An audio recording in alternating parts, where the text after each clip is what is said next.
Hi, this is Andrea. And this is Fiorenza. Welcome to the Belonging Project podcast. We are so excited to have you here with us. The purpose of this podcast is to bring voices together to talk about belonging.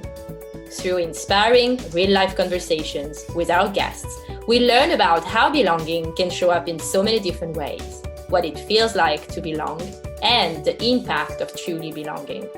In each episode, we will offer you inspirational and practical strategies to find your true voice in your life, in society, and as a leader.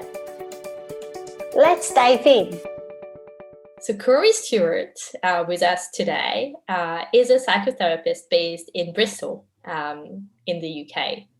He's been practicing psychotherapy for 6 years, both online and in person. Along with his therapy practice, Cory has also created psychoeducational workshops for international companies as well as local schools and youth organizations.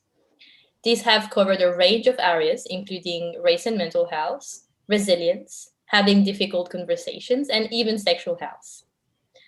Cory loves what he does because it really means something to him, and he feels very grateful to have been able to build a career from his passion. I've had the pleasure of meeting Cory personally a few months ago, and Cory was hosting a workshop for modern health with whom we both work, and the workshop was on race and mental health. And I'm really excited and looking forward to have Cory with me today. Hi, Cory. How are you? Hi, Fiorenza. I'm great, thank you. It's nice to be here. Thanks for inviting me. Of course. And maybe we can get started with hearing your story in your own words. What drew you to your field of work? I know it's a passion, and I'd love to know more about that. Yeah, it is a passion of mine, and I don't really know how it originally started, but the first that I'm aware of, people ask me the question and I tell them, is that when I was, back in secondary school, so we're talking maybe like 13, 14 years of age, and I'll give away my age now by saying I was using MSN Messenger, so back in those days. So which I know very well, by the way. Yeah, that just brings up memories.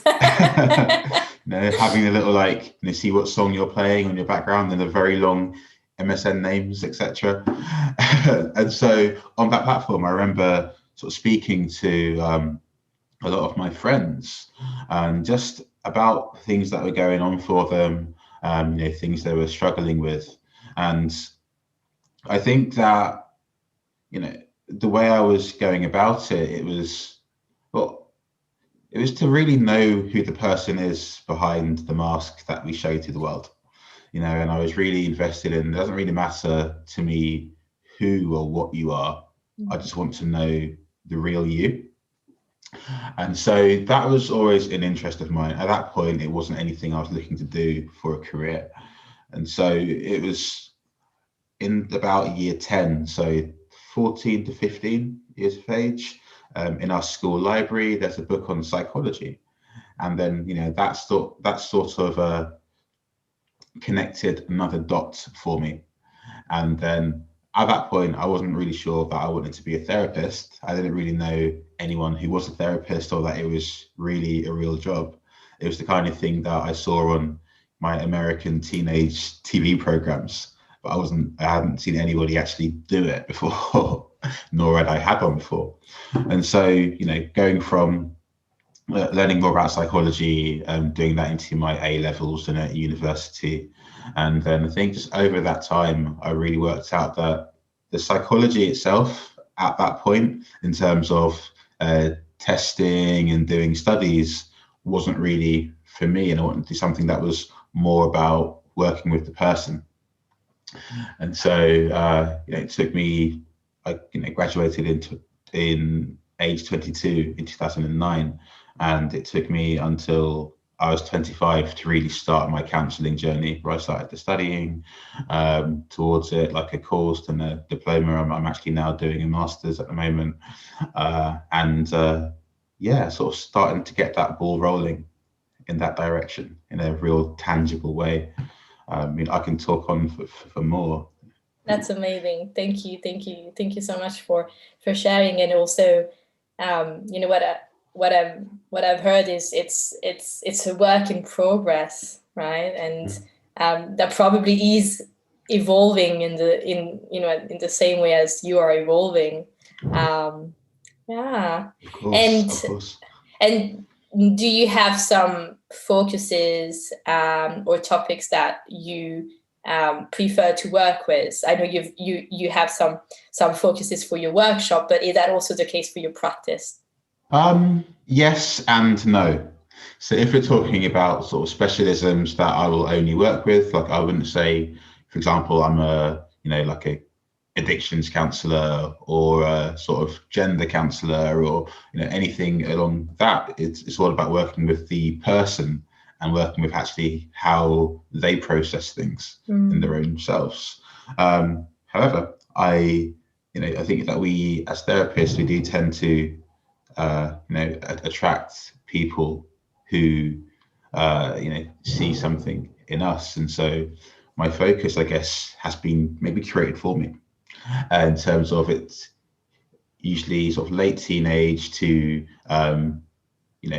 mid to late 30s adults who tend to approach me for therapy, and it's usually issues with identity. So identity, just people who are still becoming and still trying to find their place in the world, and that can come with it things like anxieties, depressions, a lack of self-esteem, trouble in relationships. And so I'd say that my focus isn't necessarily the issue itself, but it's people who tend to be at that stage of questioning in their lives, as opposed to I've rarely had people who have approached me with a primary issue being having just lost someone, and so in that I see a difference. Yeah, definitely, and that resonates with me as well. I've also experienced clients coming to me and me feeling that they have found me, and really resonating with what they were going through. And I also have had moments when I felt like, so for example, working with clients on identity or just being there on their journey, I felt that it was so rich, that it was giving me so much as well, and also helping me with my own journey, and confirming my identity and what it means, and my own sense of belonging. I don't know if that resonates with you as well. It does, it does. I think that people who don't know who I am, so as a Black male, quite young counsellor relative to many in the field, at least I guess I'm young enough, but maybe old enough at the same time. And so I think that that is something in itself, to be aware of maybe what I embody in the counselling room and also outside of the counselling room, what people like me may embody, whether that's another guy, another Black person, or a Black person, a guy, or a younger person. I think that in itself is a communication, and maybe for some people some kind of reassurance, on my sort of things that I post, and what I've written on sort of like directory profiles. I'm happy to say that I'm sort of allied to sort of LGBTQ plus causes, and also happy to talk about race and culture as well. And those things are massive elements, or massive areas of difference, which can link to belonging and not belonging, in our society or in the world at the moment. And so I think that has a massive part to play too. And could you tell us a little bit about your definition of belonging, what it means to you? So yes, for me, belonging is a sense of being at home. You don't have to have a house to be at home. They're different things. So to be at home is to be able to relax, to feel comfortable in your surroundings, to feel safe enough in the belief that your inclusion here isn't at risk. It's not conditional. You're not under threat of being ostracized some way, and so with that, with belonging, it may also sort of allow us to express ourselves, allow us to be who we are, almost like not feeling that sort of we might talk about incongruence, or feeling like actually the outsides cannot match the insides, because people saw what's on the inside, I wouldn't be able to be here, and so that's the real sense of deep belonging, knowing that you're safe and knowing that you're held by the environment around you. I really like that, the image of being held, because that does open up a lot of possibilities, conversations even. What elements would you say you need to see in the environment that you're in to feel that you're being held, that there is space, that you belong? Kindness, I think kindness, compassion, acceptance, all of those things, to not see not to feel judgment, basically. And so kindness, people who just treat us as a human being, and acceptance. So when I talk about acceptance, what I mean is that we just feel like we are okay. It's perhaps more easy for me to define how you feel like you don't belong, and compared to how you do. And belonging is the absence of the things that tell you that you don't belong. It's almost seamless, which is why it can be hard to really paint that picture. Yeah. And so if we look at the other side of things, then what elements tell you that you don't belong, if that happens sometimes? Yeah, of course. I guess there's a feeling that you get. So same as belonging, as a feeling that you get or that you don't get. But in terms of not belonging, you sort of feel that sense of almost like stepping out of the ground and becoming a figure, is what we might say in sort of psychological terms.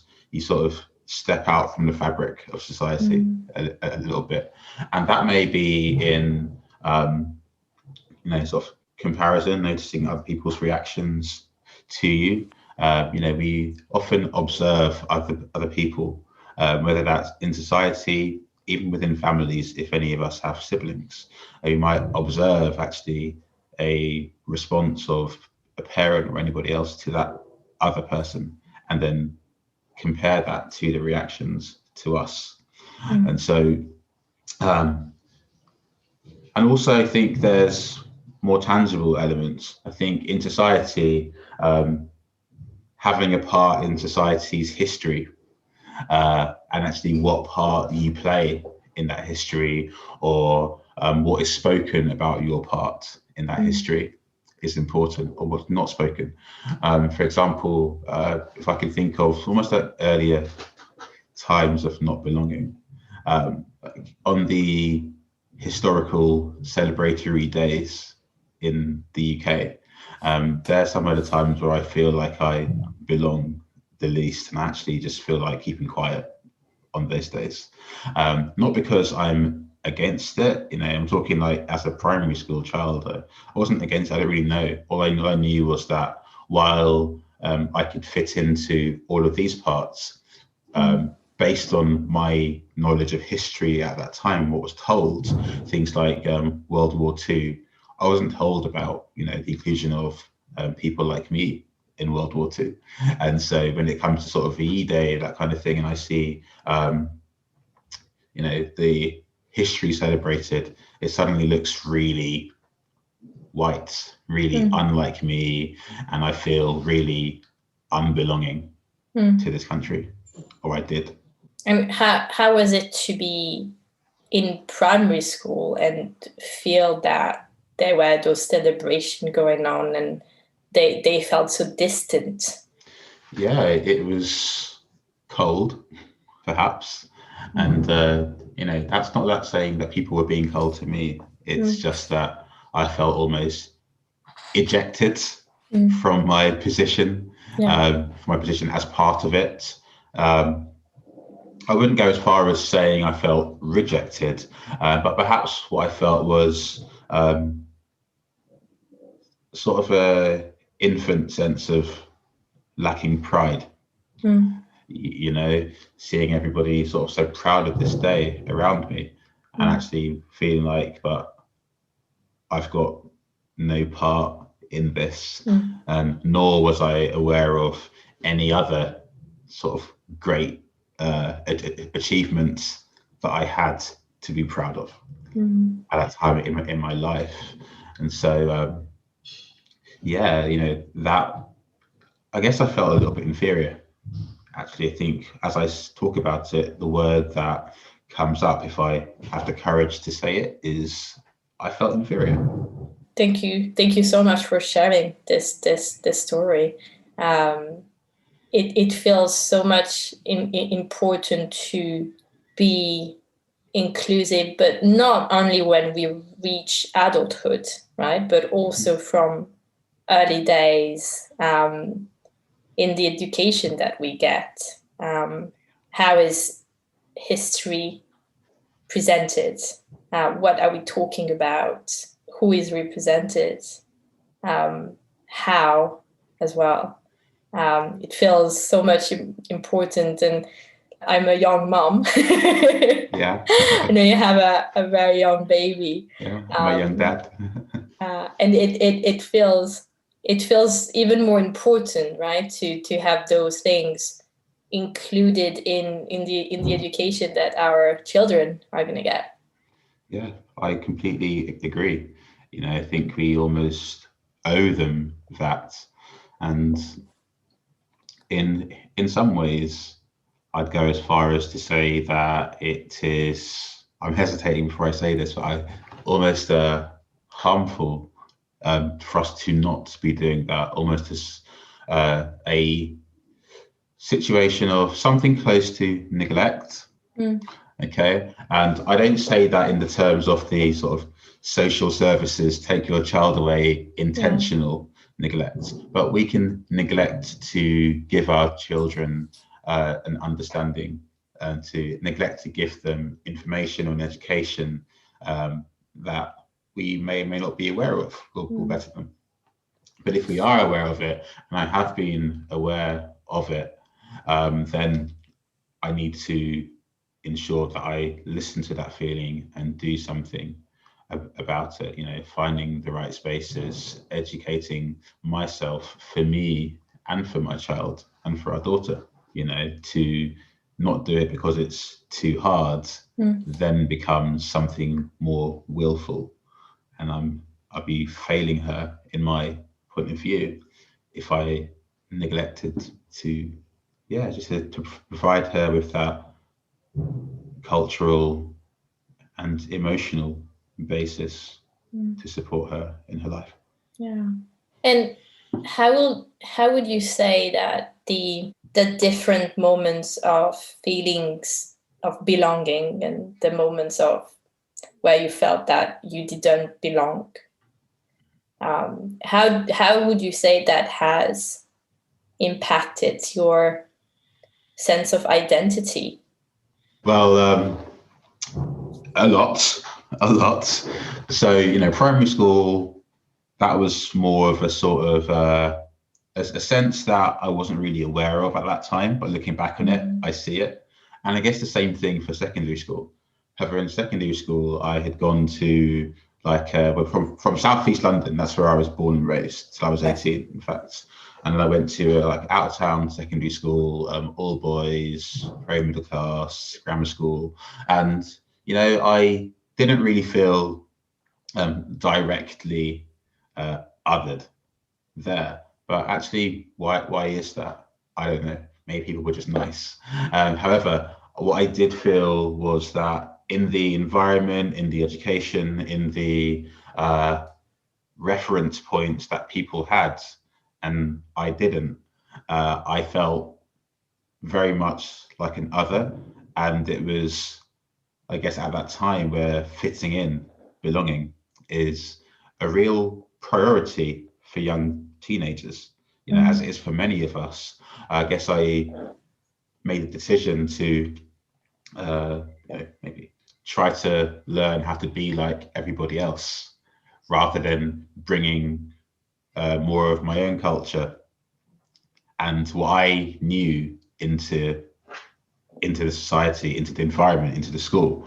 And so I guess it was a sense of, observing people, trying to work out, how to be, not always on a conscious level, but you want that feeling of balance. Actually, this is right. I feel balance. I don't feel like an outsider here. Okay. And so I didn't see anything wrong with that as I was growing up. But as I got further and further sort of into my 20s, and I guess like mid 20s, for example, in sort of like relationships, like in a sort of interracial, intercultural relationship, and actually the element of having children came into it, and I knew that in that place where I was, it would almost be, I couldn't with a clear conscience bring a child of color into that relationship, because I felt that actually one half of the heritage would not be treated with the sort of value and respect that I feel is right for them. And so actually, but this is also something that's happening due to my own choices, and that's not about who you date. It's about who you are and what you are bringing into the relationship.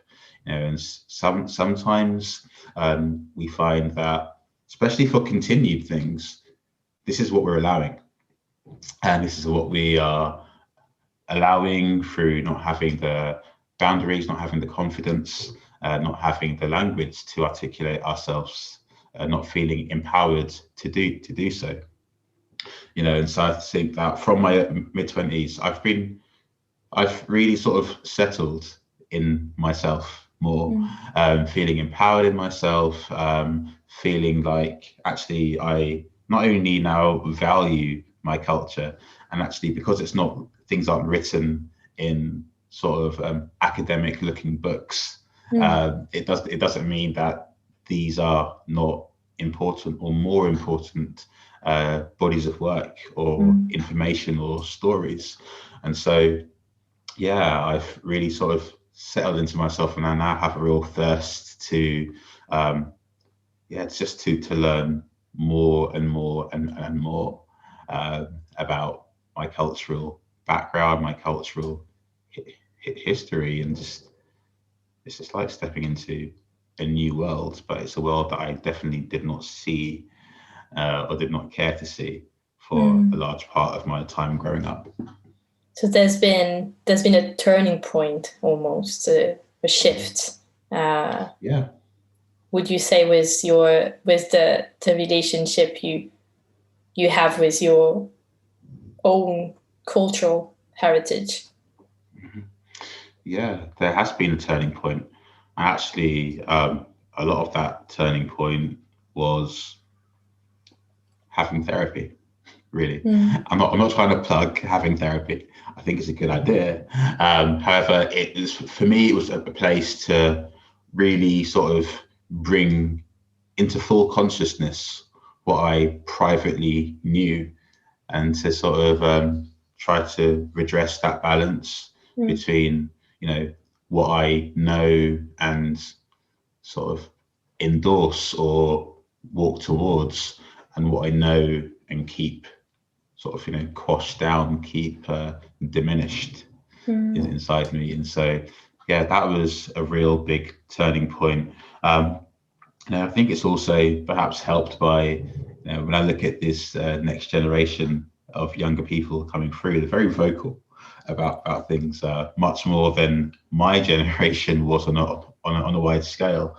And so, that's been part of it now. I see there's a real big drive and a real big conversation about people's identities and heritages, and it's often with interest. Whereas I remember going to, let's say nights out in London when I was younger, and people will ask that question, "Where are you from?" And I say, "Yeah, I'm from this place in London." And then they're like, "No, but where are you from?" And that question in itself is a peculiar one, because it depends on who asks it. Yeah. Some reason that question felt like a threat to me. It made me feel afraid, in that, or at least on edge in that moment, suddenly sticking out like a sore thumb. Whereas how now, if it's kind of say, okay, yeah, so yeah, where are you from, or what's your cultural background? What's your background? I'm reading the book British by Afua Hirsch. I hope I'm pronouncing her name right. And there's a whole chapter on this question of where you're from, and so much of it resonates with me as well, especially the aspect of having a foreign name for the place that you grew up in. I mean, I remember being in secondary school in Paris and going to parties with friends, and there'd be friends of friends, people that I didn't know directly, and as soon as you get to the intro stage, "Oh, where are you from?" I mean, like you said, it depends who asks it, but I always felt that was a way to say, almost like, "Where are you from?" Because obviously you don't belong here. Exactly, 100%, 100% that, and I think depending on who's asking you that, it's some, I don't know how to describe it, but you know what I mean. It can be a curiosity, and there can be just a real sort of social wedge, like, here you go, here's a boot to the face. You don't belong here. It just hits you like that. And so when it's been tinged with that, the real question, what you're really saying is, you don't belong here. Okay, and that immediately, even saying that, you don't belong here, rather than saying, okay, you look like you have a different cultural heritage, and I'm interested in that. They're completely different ways of putting it across, but you don't belong here. And also, it's maybe a case of, I belong here and you don't belong here. Exactly. And then suddenly you get all the sort of the power dynamic too. It's the almost like people saying it with the weight of the land. It's similar to, I guess, if you've been following the sort of recent news about like racism and like social media and football and footballers and that kind of thing. It's almost that, go back to belonging. It's people who can sort of direct such a question in such a way, or make comments even. They're kind of of a similar tree, different branches, and it's the impunity. It's almost at that point, your belonging here is conditional on my acceptance, is how it felt for me in that. And so the power dynamic there can, some ways it made me feel really sort of not necessarily small, but really like unheld. Like if you're going on like a sort of a fairground ride and you realize you weren't strapped in, maybe you can stay in, but you know that your position is a little more unstable and unsecure than it felt just 2 minutes ago. Yeah, absolutely. And in your own experience, or thanks to your line of work, what would you say the impact on mental health can be with all those experiences of unbelonging and belonging? Yeah, self-esteem is a huge one. So, feeling like we are enough, feeling like we're good enough, feeling like our, the way we look, the things that we know, the way we speak. You might have heard of like code switching before. When people, let's say, maybe have a way of speaking that they use around people they're familiar with, or not even that, actually people who they can identify with culturally. And then, or to say in plain terms, like having sort of like a way of speaking with my friends, then a way of speaking with sort of people at work, or when you go into from like a black environment to a white environment. That's the most obvious way I can paint the picture of it. Or whatever it is, you can insert any other sort of dichotomy of society in there too, and it works the absolute same. And so self-esteem, feeling like we're enough, even as much as going for things, maximizing our true potential. I was always quite wary of being, I guess maybe like more of a built, fast, strong guy, even as like a teenager. I wasn't like tall, I was tall enough.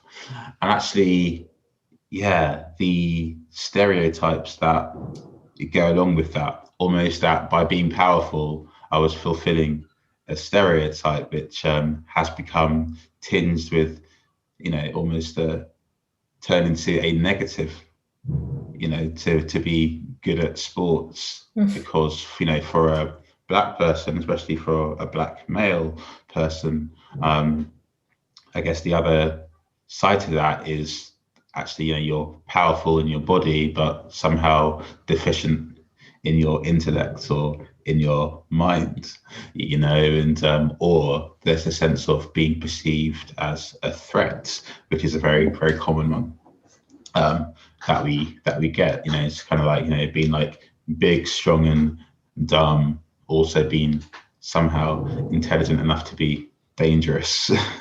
You worked that out for me, but I think it diminishing effects where you may feel like you aren't encouraged, aren't able, or it's dangerous for you to fully be who you are, at the risk of making somebody else uncomfortable by your presence. So that could be quite an impact on one's mental health. A huge impact. I think identity, and you're looking at things like racial identity, racial trauma, for example, too. The more you sort of go into it, actually, the more and more you can sort of unpack it. Yeah, and also there's a generational burden sometimes. What I mean is, maybe we may have not experienced trauma directly, but maybe our parents have, and that is passed to us through our experiences or a situation that we have lived through, and that can be also very challenging to unpack, because it may not feel that it's ours at first, I think. I think we're seeing that's becoming more and more common, becoming more aware of that sort of stuff. It's that generational trauma that we don't recognize as trauma, because how on earth would we sort of come into the world, if we grow up with our parents or family or any sort of caregiver, this is what we know. This is just how we do things, and actually having a child myself, it's really made me really see the power of that, thinking, hey, I could make this child believe anything. I could teach them that anything is normal, basically. And if we look at it from that perspective, we can see how this generational trauma can become reproduced as just the way we do things. It's just a tradition, and when we have actually talking about racial things, and these aren't sort of individual traumas, these are cultural things. If we can talk about sort of like colonialism across the world, of course we can talk about like slavery in my case, to same things with even gender roles, to we reproduce things. We become so far from the original source of trauma that we aren't even aware that there was anything before it. You know, so much embedded, so much embedded. It's deeply embedded within us as just the way we do things, just how things are. You know, and I think trying to unpack that is very difficult, because there's we don't have the experience of anything before it. We don't know who we were before the trauma, because we were born and raised into the trauma, and so is everybody else. You know, so it takes that extra willingness to be able to, or ability to be able to step a little bit further and sort of like take a wider lens view of ourselves, to get a wider perspective. And I believe that only with distance can we really see a true perspective. Absolutely. Taking that step out of the pattern of doing or being or living is really step zero in a way, but probably the feels so hard. Yeah. I can expand on that a little bit, just very shortly. Yeah, of course, please. Like you saying, it's so hard to take that step. Actually, in taking that step, you might end up antagonizing a lot of people, peeing them off, basically.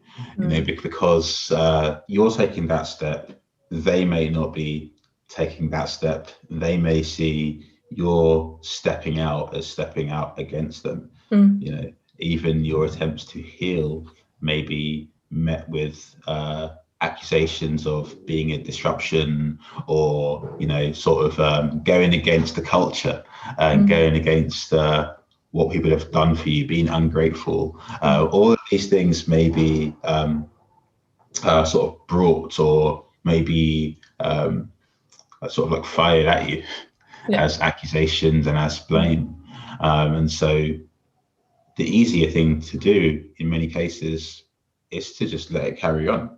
You know, so to take that step out, it's a very difficult thing, and sometimes then that's what we need to be to feel held while we are doing, if our environment isn't becoming supportive. And that's where things like not just therapy, just connecting in any way you can through books, social media, healing circles, discussion circles, going to talks and watching the right sort of films or documentaries, whatever it is anything that can help you to see that actually the way that you're used to is just a way, and at that it may be a traumatic way, but it's not the way, which is something that I think we, as we get older, we definitely learn in some respects. Yeah, and what's coming to mind as well is just finding a way to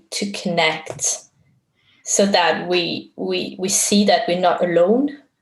It can feel so much lonely, to take that step out when our family or friends are not ready yet to be there.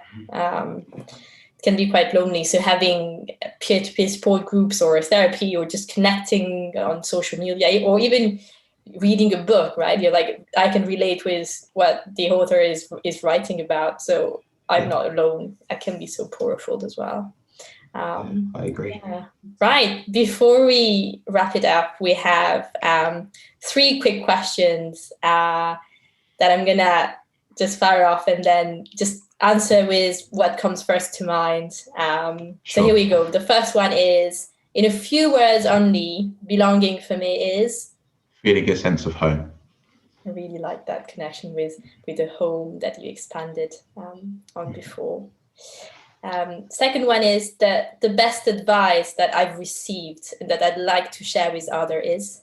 That has got to be about managing your own energy. You know, so this came, I think, somebody when I was working in a temporary job when I was younger, just talking about, you know, I was always trying to do the most. And this person older than me knew that especially me in this temporary job, me doing the most wasn't going to get anything apart from me becoming more tired. And I think to apply that into life now, it's being able to recognize and be selective or discerning about where you do the most and where you do enough. Thank you so much for sharing this.